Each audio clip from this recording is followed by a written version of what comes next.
या अय्युहल्लज़ीना आमनू, ऐ ईमान वालो, इन्ना मिन अज़वाजिकुम व औलादिकुम अदुव्वल लकुम फहज़रू अदुव्वल लकुम।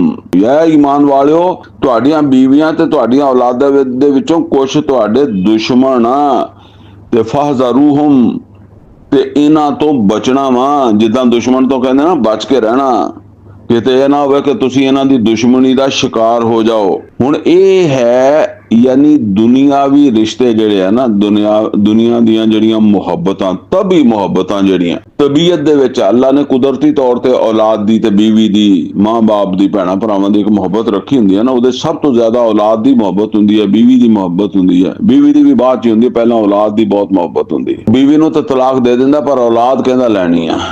ਤੇ ਇਹ ਜਿਹੜੀਆਂ ਤਬੀ ਮੁਹੱਬਤਾਂ ਨਾ, ਇਹਨਾਂ ਦੇ ਬਾਰੇ 'ਚ ਇਤਦਾਲ ਔਰ ਇhtiyat ਇਖਤਿਆਰ ਕਰਨਾ, ਵਰਨਾ ਇਹ ਦੁਸ਼ਮਣ ਬਣ ਸਕਦੀਆਂ।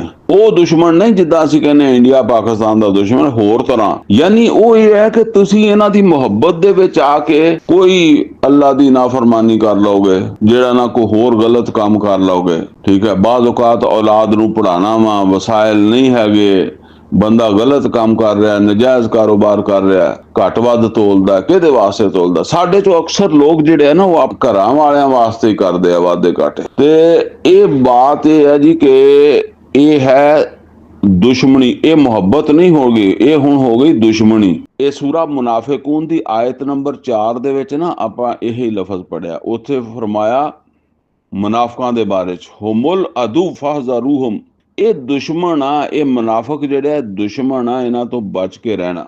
ਹੁਣ ਇੱਥੇ ਕੀ ਫਰਮਾਇਆ?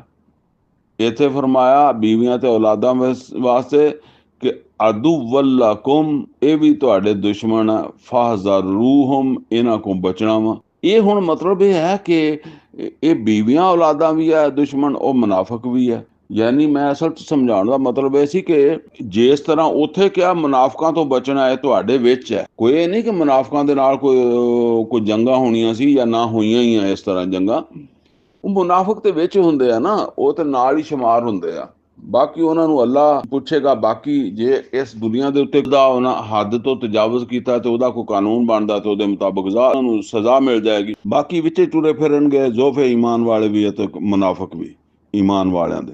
ਇਸੇ ਤਰ੍ਹਾਂ ਤੁਸੀਂ ਬੀਵੀਆਂ ਨੂੰ ਤਲਾਕਾਂ ਨਹੀਂ ਦੇਣੀਆਂ, ਛੱਡਣਾ ਨਹੀਂ, ਔਲਾਦਾਂ ਨੂੰ ਘਰੋਂ ਨਹੀਂ ਕੱਢਣਾ ਕਿ ਯਤੀਮਖਾਨਿਆਂ 'ਚ ਜਮ੍ਹਾਂ ਕਰਾ ਦਿਓ, ਪਰ ਤੁਸੀਂ ਮੁਹਤਾਤ ਰਹਿਣਾ ਵਾ ਆਪਣੀਆਂ ਔਲਾਦਾਂ ਤੋਂ, ਆਪਣੀਆਂ ਬੀਵੀਆਂ ਤੋਂ। ਇਹ ਗੱਲ ਜਿਹੜੀ ਹੈ ਨਾ, ਇਹ ਦੱਸੀ ਜਾ ਰਹੀ ਹੈ ਕਿ ਇਹ ਨਾ ਹੋਵੇ ਕਿ ਇਹਨਾਂ ਦੀ ਮੁਹੱਬਤ ਦੀ ਵਜ੍ਹਾ ਤੋਂ ਤੁਸੀਂ ਕੋਈ ਐਸਾ ਕੰਮ ਕਰੋ ਜਿਹੜਾ ਤੁਹਾਨੂੰ ਭੁਗਤਣਾ ਪਵੇ। ਕਿਆਮਤ ਦੇ ਦਿਨ ਅੱਲਾਹ ਤਾਲਾ ਦੇ